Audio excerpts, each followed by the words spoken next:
What's poppin', y'all? My name is Phyllis McKenzie, and welcome to Cardiologist podcast. If you love the expression of creativity in visual, performing, literary, and culinary arts, then this is the podcast for you. So subscribe and follow our social media pages through the link in the description and be part of the family. Now, let's dive into today's episode. Okay, welcome everybody to a brand new week on Care Life Podcast. And today I'm joined by a brand new guest. And our guest today is quite peculiar because you'll find him confusing. He's a chef who is a doctor. And he's a cardiologist and a professional chef, but also in the sidelines he is a professor in culinary medicine. Ladies and gentlemen, I'd like to introduce to you Dr. Chef Mike. Welcome so much, and thank you for agreeing to be part of this episode. Oh, well, thank you. I'm absolutely delighted to be here, so thanks for having me. Yeah, so let's begin by telling us who you are. Who was Mike way before he ventured into culinary medicine? Where did he grow up? How did he stumble upon this career and all that? Well, I'm a native New Yorker, so I was born in the South Bronx. Me and J-Lo hanging in the South Bronx back in the day. And then we moved around a lot because of my dad's work growing up. These were the days before the internet, way back in those dark ages. And so as kind of always being the new kid because we were always moving about, my mom was a great cook, and she would watch Julia Child and Graham Kerr and have cookbooks. And when I came home, she was always sort of messing about in the kitchen, cooking what she'd watched on TV those days. And so the kitchen was always a place for me in terms of kind of a sanctuary to go, a friendly atmosphere. So I learned cooking skills really from my mom kind of at an early age. And then when I went off to college, it was very natural for me, making some money to help pay to get through college, to go into the food industry. And so, having cooked, with my mom, I thought I was a great cook. They're going to put me right up on the line. And I went in there and they said, hey, we got a job as a dishwasher. So I started, my professional culinary career washing dishes for a couple of months, and they kept their word. And when the position opened up on the line, I became a short order cook, and then went to another restaurant. And eventually, by the time I left college, I was what we would call today an executive chef or sous chef, running the back of the house pretty much by myself. And I always kept that love of food and the food experience, and obviously went off to medical school, became a cardiologist. So there's always still sort of a strong food connection. I eventually went back to culinary school and got a degree in gourmet cooking and catering. And as my career developed, what I really noticed was when I would go talk to the folks, my background in cardiology was, for the most part, very heavy in academics. So I was always kind of in a teaching environment, and we talked to folks. What people really wanted to know, they didn't want to know so much about, well, this cholesterol does this, and these are your risk factors, and take it back. They want to know, what can I eat? This is about my life. What can I eat? And particularly after one talk that I gave, I was talking to the folks who had arranged that outreach to the public, and she told me, she said, well, my husband runs a catering company. Can you cook? And I was like, I'm a professional chef. Of course I could cook. And so that was really sort of how culinary medicine for me got born. And, over the ensuing years, that love, that passion of food and health, and really a necessity for it because there's so much misinformation. One of the big drivers there was basically all the patients are confused because all the information's confusing. And, I do this full time. I'm out there researching the data, looking things up, and it's hard to stay abreast because there's so much contradictory information. And so to tease out, what's real, what's misinformation, what's being pushed because it, generates a nice profit for somebody. There's politics that come into play. So there's a lot there. And Eventually, after a couple books, I hooked up with my dean at the University of Montana, and that's where today in the College of Health we teach the culinary medicine course. We just launched our version to the public this summer. So just about 6 months ago, we actually put the same course that we teach, which is a graduate level course for students, to the public, and people can actually get a micro-credential now in culinary medicine from the university. My appointment is in the College of Health and also the culinary arts program, which we have at the University of Montana. So I have dual faculty appointments at the university to teach culinary medicine. Okay, like I mentioned to you before even knowing about you, I had absolutely no idea what culinary medicine is. And my mom herself is a chef and a hotelier. She has been a sous chef for 6 years, way before I was born. And right now, she's like making apprentices and teaching them the ways of culinary arts. But even to her, she doesn't know what culinary medicine is. So could you please tell us, like in a brief, memorable way, what is culinary medicine? Because it's very confusing. What's being treated here? You, the food and you. I'm not getting it. Well, it's actually pretty simple. So if we look at the culinary arts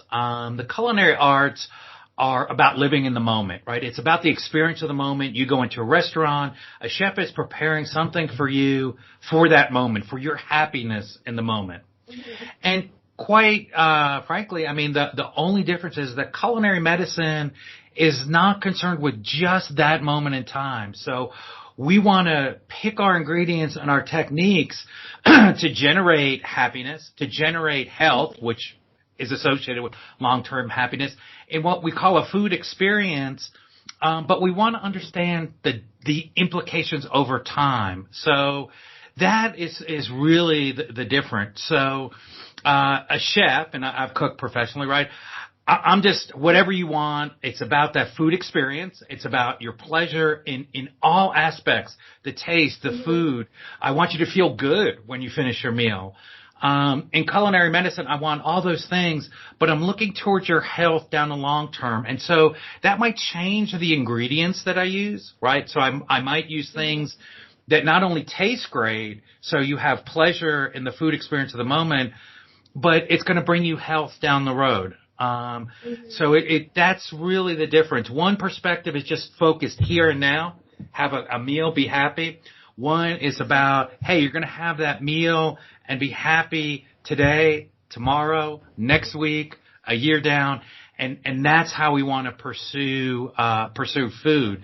So it's all about, and just so the folks are clear, you can go on the internet. I think there's like 23 million hits if you Google culinary medicine. So it's an emerging discipline, and many people have a different flavor.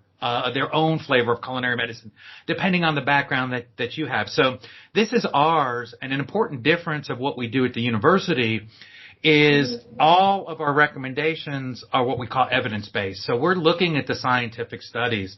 This isn't Mike's opinion. Sometimes it is Mike's opinion, and Mike will tell you when it's my opinion.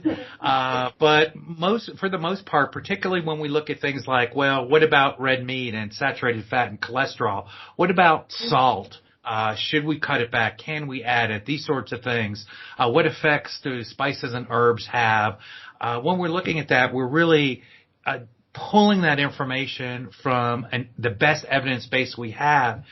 And finally, really the other thing that makes our approach to culinary medicine unique is that it's what we call multidisciplinary. So a lot of culinary medicine are kind of nutrition classes with a tasty kale recipe. And we have traditional nutrition, which is a very young science, being only about 100 years old, has really failed us for about the last 50. So if you go back to the 1970s when the nutrition recommendations first came out, people followed those nutrition recommendations, and today we're stuck with, more obese people, epidemic proportions of diabetes, heart disease, all these disabilities and diseases of modern life. So following that nutritional recommendation, which, right, is what's confusing people. Don't eat eggs. Okay, eggs are okay. Maybe you can have egg whites. Don't eat saturated fat. Can't have any avocados. Avocados are great for you. They're a power food. I mean, people are just confused because the information is confusing, often because of the perspective that we take. So in culinary medicine, we're looking not only in nutrition, but we're looking at why we choose things. So what are the cultural drivers of what we choose? What are the societal influences? Things like mindfulness. And the scientific data, for example, shows that how we approach our food, the relationship we establish with our food is very, very important because it's a foundation, it's a template for other relationships in our lives. And when we look at something like the Harvard Happiness Study, which looked at people over many generations and said, they asked a real simple question. They said, no matter what background you come from in this country, in the U.S., no matter where you grow up, et cetera, no matter what your job is, no matter how much money you make, what is it that kind of correlates to people living a long life, living a healthy life, living a happy life, maintaining their cognitive faculties into their elder years? What are those things? What matters? Is it the money? Is it the job you have? Is it the social class you were born into? What is it? Is it, a special something you eat or drink? And what they found out was it's none of those. The single most important thing is the quality of the relationships we have in our lives. That was also somewhat verified by another study that looked at similar type things around the world called the Blue Zone Study. Dan Buettner's written a book about that from National Geographic, and he sort of found the same thing. In areas of the world where people lived to be over 100, but were healthy, had their cognitive faculties, there wasn't a single food they ate, there wasn't a single drink. It was all about having powerful relationships with those in their community. And if we don't have a healthy relationship with our food, everything else just falls apart. That's the foundation of, how we set relationships in our lives. So that wasn't a short answer, but there's a lot to unpack at culinary medicine because it's so fundamental to who we are. That's amazing. And right now, at least I can personally explain it in my own words from all that. What I've gotten is culinary medicine, depending on the person or the doctor or the chef, is when this practitioner takes scientific and medical facts and statistics to come up with a healthy relationship between food and the person's body, but ensuring that the taste is still maintained in the food, right? Absolutely, because when you eat that food, you need to have a happy, positive experience. Because if I'm making you unhappy and causing stress and you're worrying about, this is too much fat, and so we're defeating ourselves, and we're causing negative. There's a negative variables that we're introducing into our health equation. So yeah, that's what you said is very much spot on. Thank you. I actually listened through it and then I was like, wait, I've heard my mom talking about this before happening in restaurants where they take different types of food and replace it with other things that are more healthy and maybe are less in fat or less in salt, so that it's much healthier, yet it tastes exactly the same. And to her, because she learned this way long before and culinary medicine was not introduced back then, maybe they didn't have a term for it. But right now there's a term for it actually, and I think now everybody who is sitting in their household or maybe driving to their workplace listening to this will understand. So I'd like you to tell us, Dr. Mike, what are some challenges you've gone through in this industry throughout the years? Oh, well, part of the biggest challenge is that this is about, wholesome, authentic food. And what we have found, really looking at the data that's evolved, is, for instance, what they've described. This classification system is called the NOVA classification, developed actually at the university in Brazil, where they showed that it really isn't the fat, it isn't red meat per se, salt per se, that seems to correlate with these diseases, but it's the amount of ultra processing, the amount we kind of screw up our own food. And the problem with that is that when you bring that information to light, you're not going to be supported. And in fact, there are very powerful forces that don't want that message to get out because it's about big food. It's about big snack. It's about big soda. So to give you an example, a fast food place like McDonald's is not going to support this information. Yet if McDonald's was a country, it would have the 90th largest economy in the world. So you have one fast food company that has an economy that is bigger than some countries around the world. And so that's a lot of power. That's a lot of clout.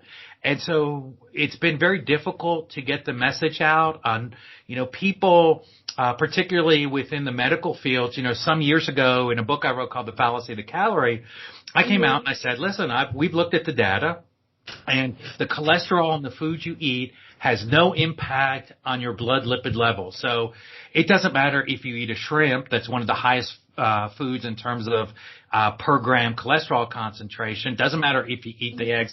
That's not going to impact your blood cholesterol level. There are other things that come into play. And that got me, as a cardiologist, saying the cholesterol in the food didn't matter. That got me a lot of, you're full of hooey. And, but just a few years ago, about 2-3 years ago, the U.S. government finally came out and they removed the 300 milligram dietary cholesterol guideline and said, there's just never been any evidence for us restricting people's cholesterol intake. The data, the science was no good, which was what I said. Despite that, they said people have listened to us and they've cut the average cholesterol intake in half in the United States, and it's had no impact on diabetes, obesity, etc. So a lot of the challenges we face is really that the message is not one that is conducive to being supported by the people that have a lot of money and clout.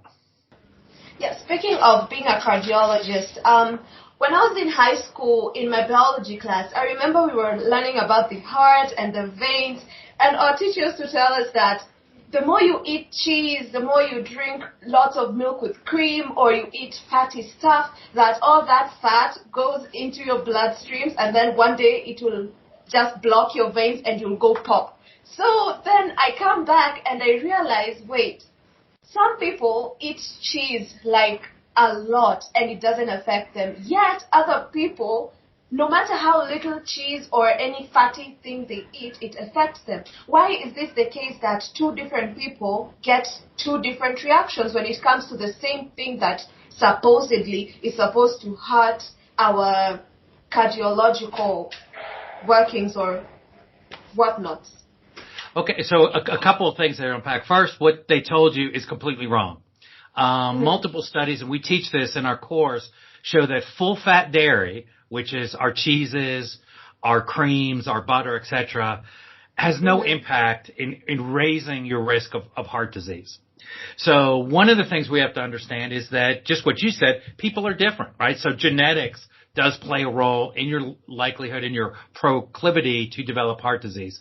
But when we look at the data, what we find is that full-fat dairy has no negative impact. And in fact, certain types of dairy, like yogurts, cheeses, etc., fermented things like kefir, etc., actually turn out to be potentially protective. Why? Because they're giving us probiotics and prebiotics as well. And so one of the things we're learning goes back to what you brought up, what you said, cheese. But cheese is a very open category, right? There's a slice of American cheese, which is not cheese at all. It's a cheese-like pasteurized food. So if somebody wants to eat a lot of processed American cheese and grilled cheese sandwiches and slices of American cheese on their fast food hamburgers, that food is very different than, let's say, a slice of just aged prosciutto, which is just pork and salt, and a living piece of, let's say, blue cheese, which is fermented, has positive probiotics, so that the way we're thinking about food by saying cheese is really, that's part of the problems that we try to address in culinary medicine. We want to change that perspective and not look at it as cheese, but look at one thing as very processed sort of fake food, one thing as very real fermented food, very authentic food.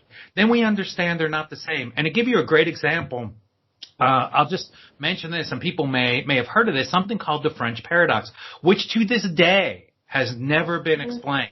So this was about 30 years ago in the 1990s. They did a study and they looked at some of the healthiest countries around the world. And the very first country that was the healthiest at that time was Japan. And people said, well, they don't eat a lot of cheese. They don't have a lot of fatty stuff. They're eating sushi and sashimi and seafood and rice and things like that. And that makes a lot of sense.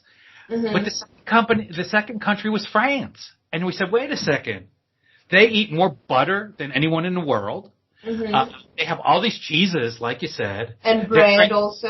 Wine. They have all these fatty sauces with creams and stuff. And yet their cardiovascular event rate was 1/2 of that in the United States at the time, even though they were doing all the things that doctors were telling people in the United States. Heart doctors were telling people, don't do this because you're going to have a heart attack, just like you said. And the French didn't. Now, I will tell you, just like we were talking, the French cheeses were not processed American cheese at the time. Their meats were local. They had a lot of vegetables, again, kind of locally sourced, etc. So in terms of where their food came from, it was real, it was authentic, it was traditional diet, what we'd call today a Mediterranean diet, except it had a lot of butter, creams, etc. Excuse me. So folks look, and they try to find all these reasons. Maybe the French weren't counting the number of heart attacks correctly, and they looked at that and they said, no, they're actually doing a pretty good job. Nobody's ever explained it, and they just kind of put it in a category, and they said it's the French paradox. Maybe it's because they drink more wine, and that's good for them. But that's been the mentality, and we can't keep putting things off to the side and say there's an Inuit paradox, there's a French paradox, there's an obesity paradox, and keep pushing things off to the side because it doesn't agree with the way we want it to be.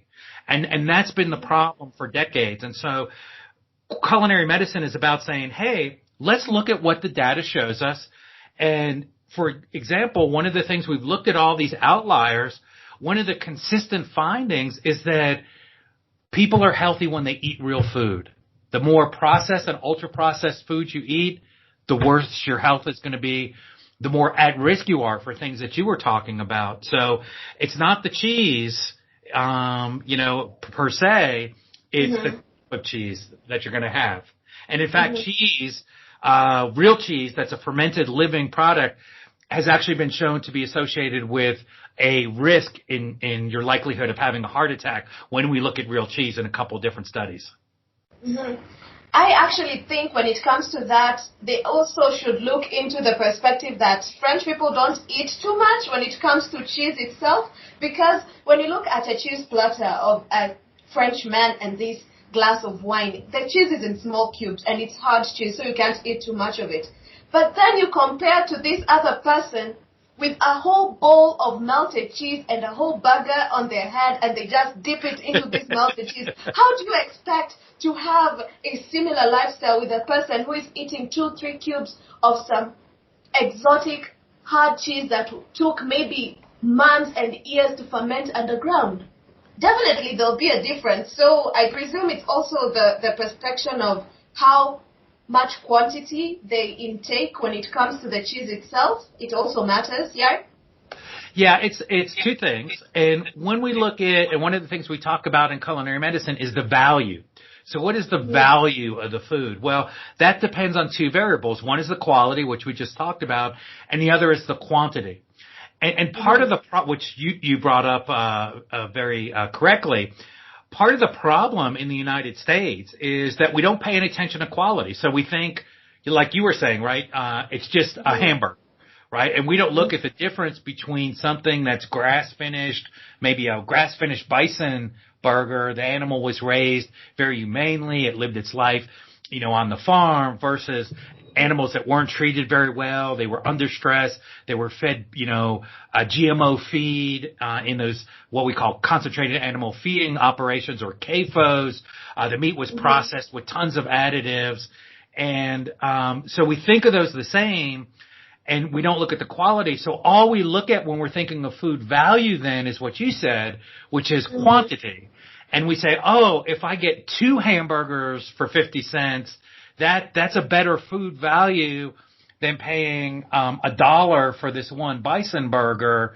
And so then people go and they say, this is a better value, food value, because I'm getting more is better. And more junk is just more junk. And what's the deal between butter and margarine? Because I come from a country where 90% of us use margarine and we are okay. We don't die of heart attacks. But you walk into a different foreign country and they're like, no, butter is better and it's healthier. What's the deal? Because I don't get it. They are both things that you spread on bread and it works just fine. And actually margarine tastes way better. So what's the difference? Is one good? Is one bad for you? Or is this just a myth when it comes to people's preference? Part of it, again, will depend on your cultural background. Margarine is very different than butter because butter is actually an emulsion and it has a saturated animal fat in it. So that's basically what butter is, whether it comes from a goat, a cow, etc. Margarine undergoes a man-made manufacturing process where you take unsaturated fats that come in polyunsaturated or monounsaturated vegetable oils, and you what's called hydrogenate them, which means adding extra hydrogen molecules on them so that they are now saturated, essentially. So you're trying to make a vegetable into an animal fat is basically what you're trying to do. And part of the problem with that is you probably heard of things called trans fatty acids. Trans fatty acids only occur in polyunsaturated and monounsaturated types of fats. And that has to do with their orientation in space, what's called cis and transformations. So what happens is when you heat these vegetable oils to high temperatures, you can create some of what's called these trans fatty acids. And you can get unwanted kinds of compounds. So those types of things have been associated with potentially detrimental outcomes. I had a patient once who told me about something they did with margarine, and I think that really sums it up. So they took margarine and they put it outside, and this was in Florida in the hot summer, and the margarine started to melt, but there were no bugs on it. Because the bugs did not recognize it as food. It wasn't a natural substance to them. You might as well put, gasoline, on the curb. They weren't interested in it. And so I think that tells you, like, I personally, butter, when we look at the studies, is actually associated with a reduced risk, about a 4% reduced risk of the likelihood of developing type 2 diabetes. It is not associated with increased risk of cardiovascular disease, not an increased risk of obesity. I don't use margarine. I try to stay away from hydrogenated oils. These types of things are the things that we also see when we deep fry a lot, because we're heating, particularly when you take unsaturated or monounsaturated oils and you put them at those high temperatures, that's where you start to get these configurations. And when people look at the bags, like you get a bag of chips and it says 0 trans fats on those chips, even though the chips were deep fried, understand that labeling laws only look at a serving size and parts per million. Meaning that if it's less than so many parts per million, they can say there's 0 in there, but it's not really 0. So if you sit down and eat that bag of chips, you actually can be ingesting, a fair bit of trans fatty acids, which have been shown to be awful in terms of starting inflammation.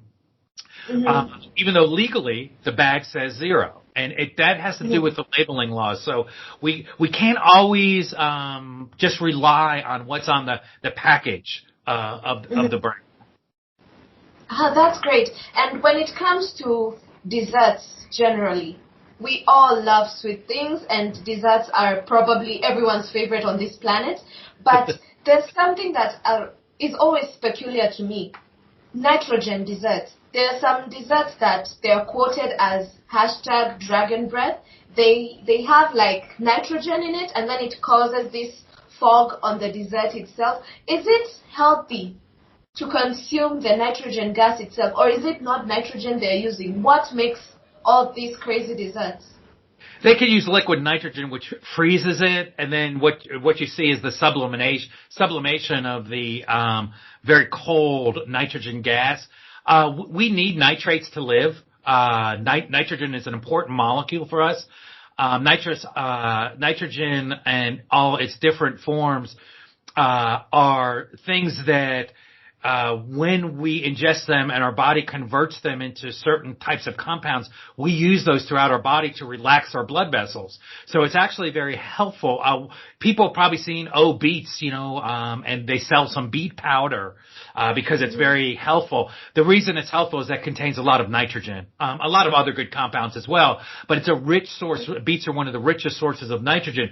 So when you eat those, your body absorbs them and converts them to those molecules that can help reduce your blood pressure, help relax the vasculature. So nitrogen is actually a very important molecule for us to use. So as far as I know, there's never been any kind of health effects because that nitrogen doesn't really get on the inside of the food. It just freezes on the outside of the food. And then you see that sort of sublimation coming right off of that. So as far as I know, there's never been any kind of danger in there. The nitrogen that's in foods is something that we need. So it's okay to eat foods that have lots of nitrogen in them, like beets or celery is good for us. I thought that it's actually a bad thing to consume air that's not oxygen. So when it's on food, it scares me a lot. Food that's fogging scares me a lot. That's one thing that I'm terrified of. But you have a number of books that are in a wide genre when it comes to food. I'd like us to walk through these books. Your first book is The Food Shaman, An Art of Quantum Food. What is it all about? That's actually my latest book. So that's the most recent book. And what that really does, it's looking at the totality of what we talked about earlier, this food experience. And looking at the importance of what I call the softer edges, which is, yes, we do need to pay attention to what we eat, but we have to also look at how we eat, when we eat, where we eat, why we eat, with whom we eat. And all these things will impact that food experience, which in turn impacts our food relationship and our health and wellness down the road. So it kind of looks at this big picture of the food experience.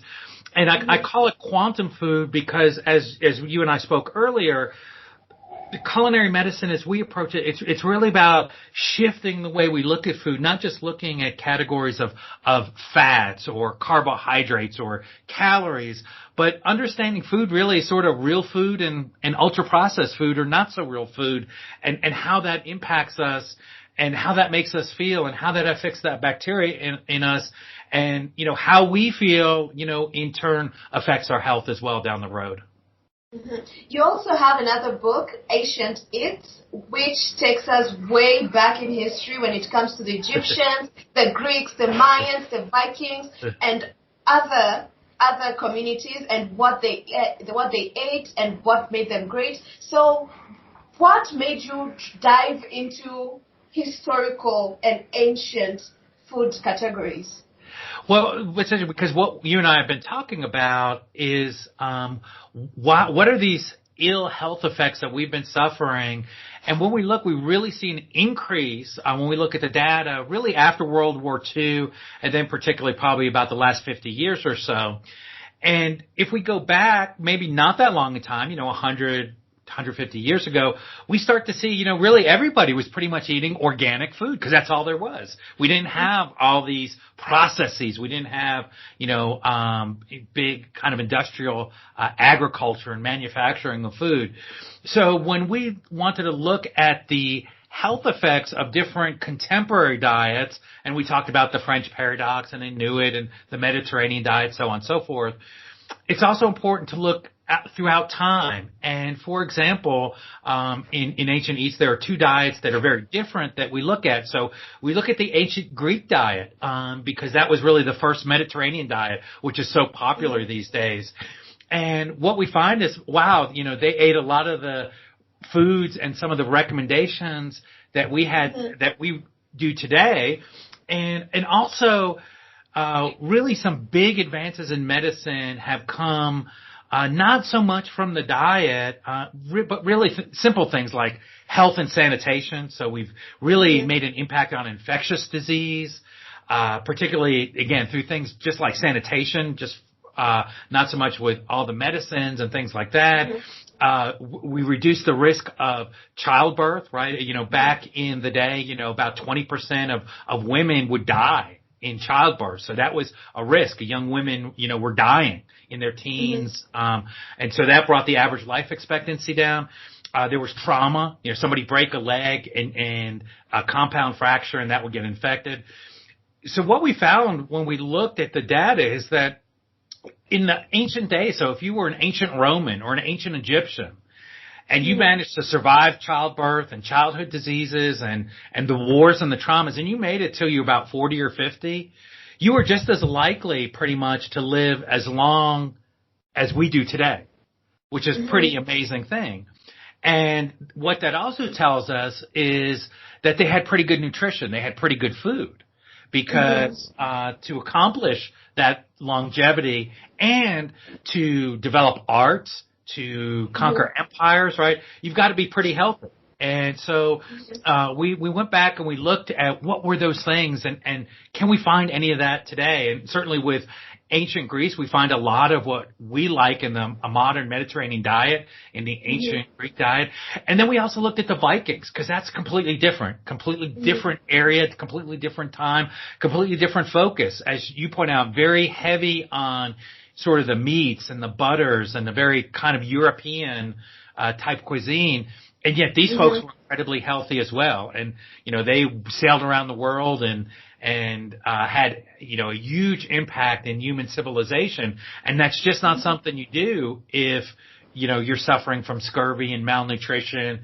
You can't grow. So, what was it about what they ate and how they ate? And really we find that these natural foods, these natural diets, and particularly in ancient times, how the diet changed with the seasons. As human beings, we're omnivores, so we're built to eat different foods, and we eat them at different times.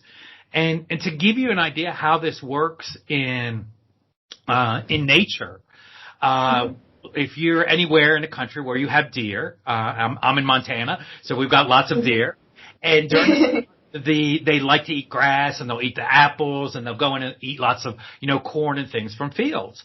And then in the winter, obviously it changes. It's cold. It's dark. And what actually happens is the bacteria in the deer's stomach changes with the seasons. And so they develop these bacteria that are meant to break down very hard foodstuffs like twigs and seeds and, those sorts of things because that's all that's around for them to eat. And people think that they are helping the deer. So they put corn out for the deer in the winter. Well, that the deer will eat that corn, but because it's out of season, their bacteria can't break it down. And the corn that you feed the deer in the winter, which is something that they eat in the summer, will actually kill them in the winter. So feeding deer what they eat in the summer, but feeding them in the wrong season can kill them. And so that, to me, is a kind of a very powerful example of, nature's subtle rhythms with how we move. And I can tell you as a chef, I don't buy tomatoes in January, right? They're out of season. And they're not the same thing that I get out of a garden or a farmer's market that are so sweet because they've got those natural sugars in the summer.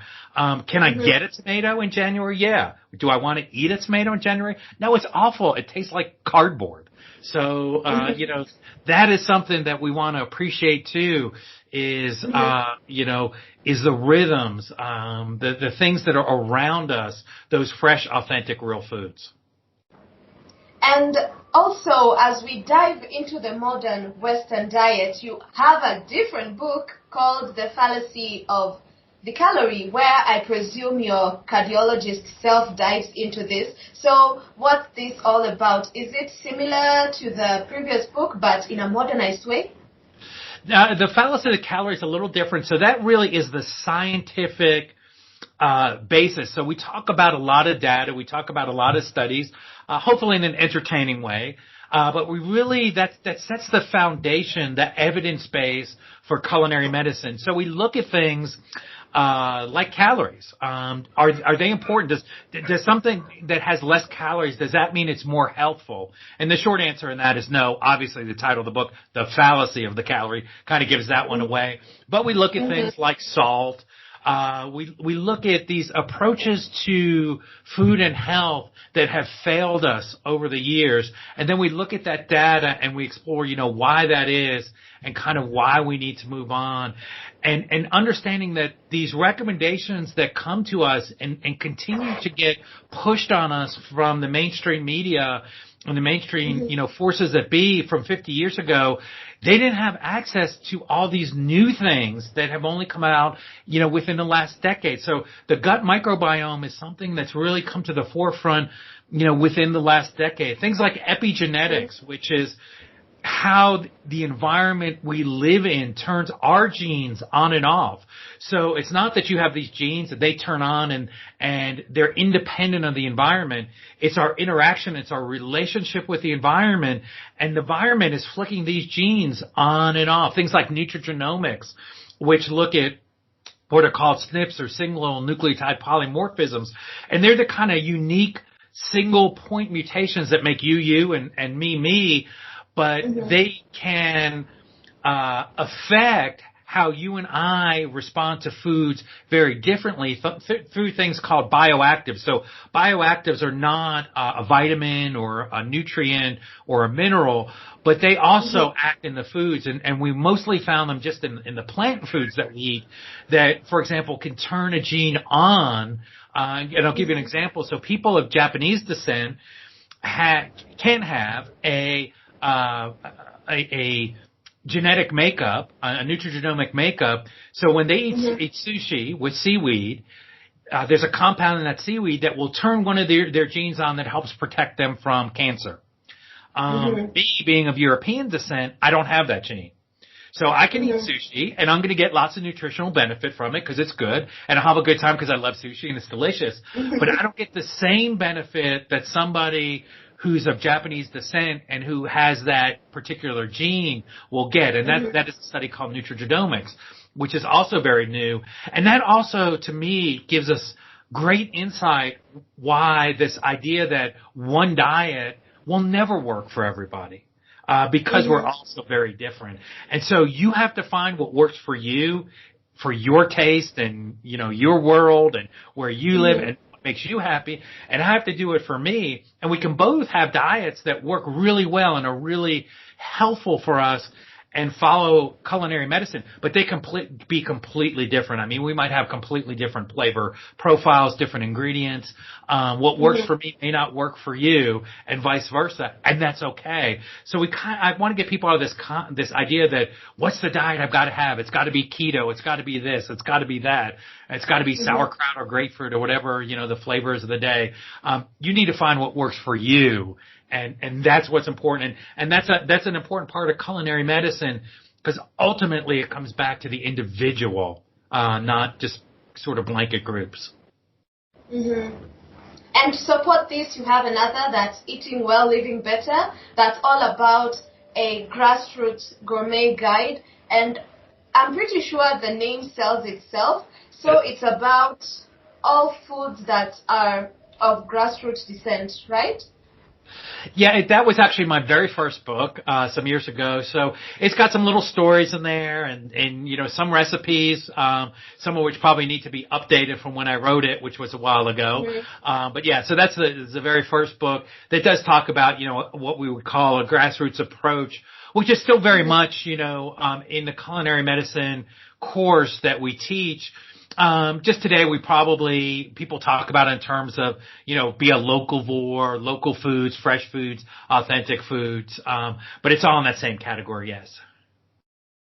Yeah, and on your website, people can get access to different recipes of main dishes, appetizers, desserts, fermented foods. Are these recipes your very own, or are they shared recipes? The recipes are all my own creations, so they're 100% mine. I take full credit and I receive full blame if you try one and you don't like it. But yeah, they're recipes, and I always tell folks, you know, look at recipes. You know, I have studied martial arts for many years, many decades, and I used to run a martial arts school and teach martial arts. And I always said, you know, my body at this point in time, I move a certain way. I have a certain skill set. I'm so tall. My arms are so long. I have a certain degree of flexibility. So again, kind of like a diet, what works for me might not work for somebody who's 6'5", you know, 250 pounds and, you know, full of muscles, or somebody who's, you know, 5'2", 90 pounds, you know, a female light frame, you know, doesn't have the same build. But the principles are the same. So no matter if you're 6'5" or 5'2", the principles, I mean, the human body only moves and breaks in so many ways. The principles are pretty universal. And so when you use a recipe, I always tell people follow it the first time. So you know what it's supposed to be teaching you. But each recipe is really teaching you a principle. So, you know, a recipe I have might be showing you how to braise something. A baking recipe might be showing you, you know, how to knead bread. You know, another recipe might be showing you how to whip cream, you know, something like that. So take those recipes, do them, understand what they're teaching you, and then make them your own. So it's not about just following somebody else and somebody else's recipes and tastes. It's about, you know, taking that lesson and then making it your very own. You know, Chef, I've always thought that, and it's actually something that it's real when it comes to me. When you're in the kitchen surrounded by all these pots, pans, the ingredients themselves, and you're on the pan cooking, I've always felt like food itself can sense your fear. It can sense your emotion. So if you're doubting yourself, it will show in the food. If you're anxious, it will show in the food. If you're happy, it will also reflect on the food itself. And if you're mad or angry at somebody, it also shows on the food. So what's your advice to somebody who's willing to take a part in this journey when it comes to culinary arts or maybe culinary medicine itself? I say, you know, you really summed it up well there. Be happy, right? Because that is a huge impact. And part of what we teach, we touch on it in our introduction course, but our introduction course is more like a whole lot of appetizers because we're showing you kind of what's in culinary medicine if you want to go deeper, which is why it's an introductory course. But one of our more advanced courses is really about mindfulness, and it's about an attitude of gratitude, and it's about happiness. And we're only here, and I can tell you as a physician, I see it, you know, all the time when we're in the hospital, and a lot of people have confronted that with the pandemic, you know, that we've been exposed to over the last year. Life is precious. We're here a short time.